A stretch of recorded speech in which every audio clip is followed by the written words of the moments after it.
নির্বাচনের আলাপ যেহেতু খুব সামনে চলে আসছে, মানে সর্বোচ্চ এটা এপ্রিলেই যাচ্ছে এখন পর্যন্ত মনে হচ্ছে, এগিয়ে আসার সম্ভাবনা আছে এবং আমি ধারণা করি প্রধান উপদেষ্টা এবং জনাব তারেক রহমানের বৈঠকের পর এটা ফেব্রুয়ারিতে চলে আসার সম্ভাবনা আছে, ফেব্রুয়ারির ফার্স্ট উইক অথবা জানুয়ারির শেষ উইকে। নির্বাচন যখন এগিয়ে আসছে একটা খুব গুরুত্বপূর্ণ প্রশ্নের একটু সুরাহা হওয়া দরকার। এটা নিয়ে অনেক দিন কথা বলবো ভাবছি, কিন্তু খুবই ইনস্ট্যান্ট ইস্যুকে অ্যাড্রেস করতে করতে কথাগুলো বলা হয়ে ওঠেনি। সেটা হচ্ছে তিনজন ছাত্র উপদেষ্টা, এর মধ্যে দুজন এখন উপদেষ্টা আছেন, একজন বেরিয়ে এসছেন। জনাব মাহফুজ আলম, জনাব আসিফ মাহমুদ, তারা দুজনই এখন উপদেষ্টা আছেন। আরেকজন জনাব নাহিদ ইসলাম পদত্যাগ করে এনসিপির প্রধান হয়েছেন।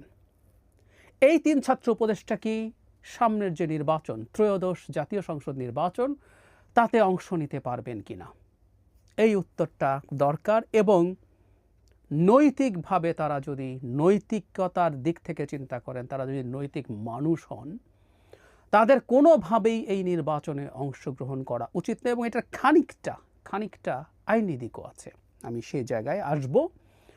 কেন এই প্রশ্নটা তুললাম এবং কেন আমি এটাকে নৈতিক এবং আইনি দিকের কথা বললাম, সেই জায়গায় আসি। আমাদের মনে থাকার কথা, এই অন্তর্বর্তীকালীন সরকার ক্ষমতায় আসার পরে তারা নভেম্বর মাসে, এটা নভেম্বর মাসে তারা একটা অধ্যাদেশ জারি করতে চেয়েছিলেন। কারণ এই যে অন্তর্বর্তীকালীন সরকারটা তৈরি হয়েছে, এটা আমাদের কনস্টিটিউশনের আর্টিকেল 106-কে রেফারেন্স নিয়ে আমাদের আপিল বিভাগ, সেই সময়কার আপিল বিভাগ, শেখ হাসিনার আপিল বিভাগ, তারা এই সরকারটাকে গঠিত হতে পারে বা বৈধতা, এই সরকার বৈধ, এরকম একটা মতামত দিয়েছে। এটা আপিল বিভাগের একটা মতামত দেওয়ার এখতিয়ার, যেটার ভিত্তিতে রাষ্ট্রপতি এই সরকারটা তৈরি করেছেন গেল। কিন্তু এই যে সরকারটা অপারেট করছে, এই অপারেট করার একটা আইনি ভিত্তিও লাগবে। সেজন্যই আসলে তখন এই অধ্যাদেশটা জারি করা হয়েছিল। যেমন ধরুন, বেসিকটা এরকম যে প্রধান উপদেষ্টা যে কনস্টিটিউশনের প্রধান মন্ত্রীর মতো, কিসের ভিত্তিতে আমরা বলবো? অন্য উপদেষ্টারা যে মন্ত্রীর মতো, কিসের ভিত্তিতে বলবো? প্রধান উপদেষ্টার কি কি ক্ষমতা আছে, উপদেষ্টা কারা হতে পারবে, কতজন নেওয়া যেতে পারে, এই যাবতীয় ইস্যুগুলো। কারণ কনস্টিটিউশন প্রধানমন্ত্রীর কথা বলছে, কনস্টিটিউশন মন্ত্রীদের কথা বলছে, সেই মন্ত্রী কারা হবেন, কিভাবে তৈরি হবেন, কিভাবে তাদেরকে সিলেক্ট করতে হবে, সেগুলো সব মন্ত্রীকে নিয়ে বলা আছে। কিন্তু কোনো একটা বিষয় থাকতে হবে, কোনো একটা আইন থাকতে হবে যেটা বলবে আসলে এরাই ইকুইভ্যালেন্ট টু দ্যাট। এটাই সেই অধ্যাদেশটা। এখন তার আইন তৈরি করা সম্ভব না, কারণ পার্লামেন্ট নেই, ফলে একটা অধ্যাদেশ জারি করার জন্য সম্পূর্ণ অধ্যাদেশ তৈরি হয়ে গিয়েছিল। এবং সবচেয়ে জরুরি কথা, এই কথাটা মনে রাখুন সবাই, আমরা ওই তিন ছাত্র উপদেষ্টার আলোচনা যখন আসবো সেখানে আসবো, এটা উপদেষ্টা পরিষদে পাশও হয়েছিল, কিন্তু এটা গেজেট নোটিফিকেশন হয়নি। অর্থাৎ এটা শেষ পর্যন্ত অধ্যাদেশ হওয়ার জন্য রাষ্ট্রপতির সিগনেচার লাগবে এবং সেটা গেজেট করে দিতে হবে। আমি সোফার যদ্দূর দেখেছি এটা হয়নি। এখন প্রশ্ন আমি এটাও করি, এইটা কেন এখনো অধ্যাদেশ হয়নি? এবং সেটা যদি না হয়ে থাকে, আমি তো টেকনিক্যালি দেখছি এই সরকারের বেশ কিছু জিনিস আদালতে চ্যালেঞ্জ করা যায়। ধরুন, একজন উপদেষ্টা যিনি মন্ত্রীর যে সুযোগ সুবিধা ভোগ করছেন, সেই সুযোগ সুবিধা কেন উনি ভোগ করছেন, এটা কিন্তু কেস করা যায়। কারণ খুব স্বাভাবিকভাবেই এই যে উপদেষ্টা পরিষদ তৈরি হলো, তিনি যে মন্ত্রীর সুযোগ সুবিধা পাবেন, এটা কোথাও না কোথাও লেখা থাকতে হবে কোনো না কোনো আইনে। আগে আমাদের ত্রয়োদশ সংশোধনী যখন তত্ত্বাবধায়ক সরকার ছিল, তখন সেগুলো ছিল, কিন্তু এখন তো নেই। তাহলে এই জিনিসটা হয়নি কেন? আমি খুব অবাক হই। এবং এই দৃষ্টিকোণ থেকে এই সরকারের বেশ কিছু জিনিস, এই সরকার বৈধ, কেউ কেউ এটাকে অবৈধ সরকার বলেন, এটা বৈধ সরকার, কারণ এরকম একটা সরকার তৈরি হতে পারে বলে আপিল বিভাগের মতামত আছে, ডিবেট আছে। মতামত তো রায় না, তাই এটা বৈধ হবে না। আমি ডিবেটে ঢুকছি না, আমি বৈধ ধরে নিচ্ছি। কিন্তু এই সরকারের বহু জিনিস আছে যেগুলো লিগালি চ্যালেঞ্জড হতে পারে। শুধু তাই না, জরুরি অবস্থা, এখানেও এটা আছে। জরুরি অবস্থা জারি আমরা দেখেছি, কেউ কেউ একসময় রাষ্ট্রপতির হাতে জরুরি অবস্থা আছে, চুপ জরুরি অবস্থা জারি করে দিবেন। ওয়াকরুজ্জামান আছে, দুজন হলো ইন্ডিয়ার লোক, হাসিনার লোক, তারা করে দেবে, এসব ফালতু কথাবার্তা অনেকে বলতে শুনেছি। তখন এটা নিয়ে ভিডিও করে আমি কনস্টিটিউশন ধরে দেখিয়েছিলাম আসলে জরুরি অবস্থা আদতে প্রাইম মিনিস্টারের হাতে। কারণ প্রাইম মিনিস্টারের প্রতি স্বাক্ষর ছাড়া কখনোই জরুরি অবস্থা জারি করা যাবে না।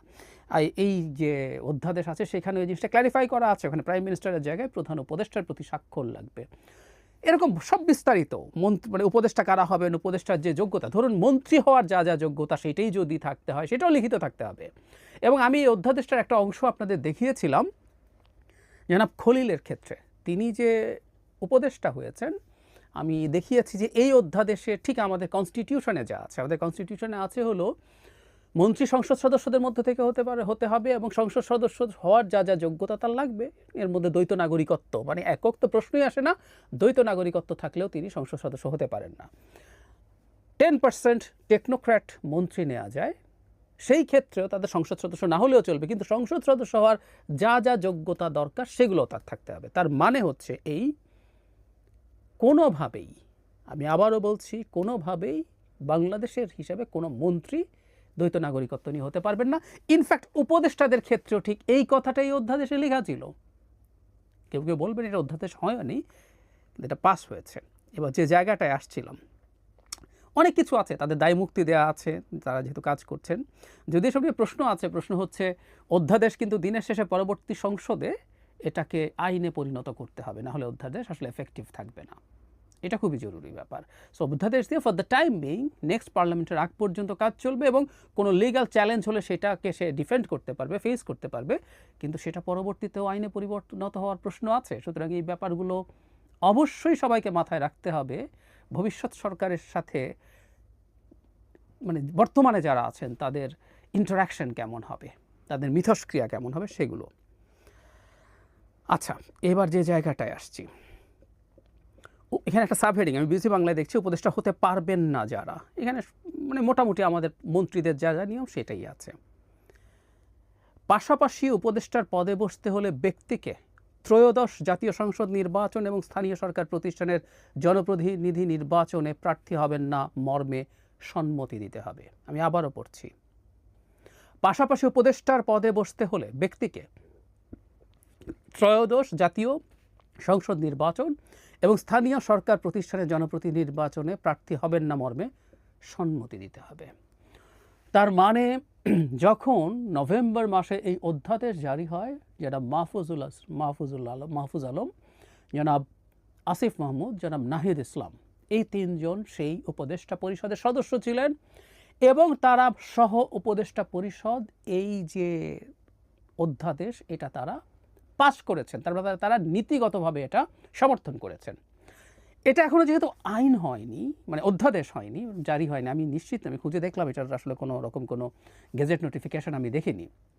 এক অবিশ্বাস্য ব্যাপার, এই প্রশ্নগুলোর জবাব সরকারকে দিতে হবে। তো যাই হোক, হয়নি যেহেতু কেউ বলবেন যে এটা এখনও অধ্যাদেশ নয়, তো এটার আইনি বাধ্যবাধকতা নেই। কিন্তু যারা বসে একটা ক্যাবিনেটে বসে ডিসাইড করেছেন, সম্মতি দিয়েছেন, ক্যাবিনেটের সিদ্ধান্তে কেউ যদি মানে ডিবেটও করে, বিরোধিতাও করে, দিনের শেষে যখন এটা সর্বসম্মত সিদ্ধান্ত হয় সেটা প্রত্যেককে ওন করতে হয়। তার মানে 3 ছাত্র উপদেষ্টাও আসলে অ্যাগ্রি করেছেন তারা কখনো ত্রয়োদশ জাতীয় সংসদ নির্বাচন বা লোকাল গভর্নমেন্ট ইলেকশনে, অন্তত এই দফায় যেগুলো হবে সেগুলোতে তারা পার্টিসিপেট করবেন না। এখন পরিস্থিতিটা একটু দেখা যাক। জনাব নাহিদ ইসলাম অলরেডি এনসিপির নেতা হয়েছেন, তিনি কি নির্বাচন করবেন না? তিনি তো অলরেডি রাজনীতিবিদ।